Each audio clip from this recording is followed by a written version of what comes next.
Nabulabog nga sila matapos ngang gawin na nga nitong si Danaya ang inuutos nga nitong si Kera Mentana.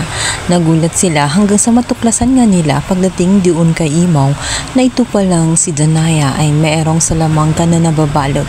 May maitim na salamangka kaya naman hindi mapipigilan sa kanyang mga plano, lalong-lalo na nabigla nga itong si Tara matapos kumuha nga ito ng patalim at gusto niya itong sasaksakin. Nagulat siya papaanong mangyari na magagawa ng kanyang ina ang bagay na iyon.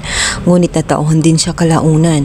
Kaya naman nakapag-isip nga itong sinunong Imaw. Sinubukan nila itong gamutin para mawala ang sumpa. Subalit hindi nila ito nagagawa. Kaya naman isang solusyon na lamang ang ginawa nga nitong si Imaw.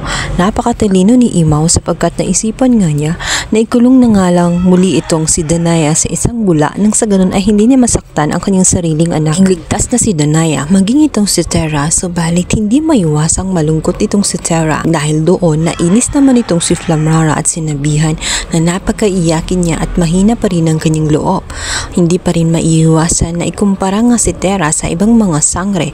Talabaga, hindi pa rin maalis-alis sa kanyang puso ang pagiging isang tao sapagkat masyado siyang madamdamin. Agad namang tugon ni Tara na hindi niya masisisi ang kanyang sarili sapagkat ina na ang pinag-uusapan at mahal na mahal niya ang kanyang nanay. Kaya naman na hindi ganun kadali ang pinapagawa ni Flamara. Sa kabilang banda, si Dea ay may matutuklasan dahil nga sa siya ay dinukot ng mga tauhan nitong si Zaur. Ay dito niya malalaman na si Zaur pala ang kanyang tunay na ama. Nagulantang man siya. Ngunit bukod pa roon, nalaman din ni Dea na itong si Zaur ay muling bumalik sa kanyang tamang katinuan. Ngunit ang kanyang itsura na talabaga parang halimaw na isinumpa ni Mentana ay hindi pa rin nawala. Sa tulong ng kanyang mga kaibigan, nakakuha sila lang lunas kung paano mabalik siya sa katinuan.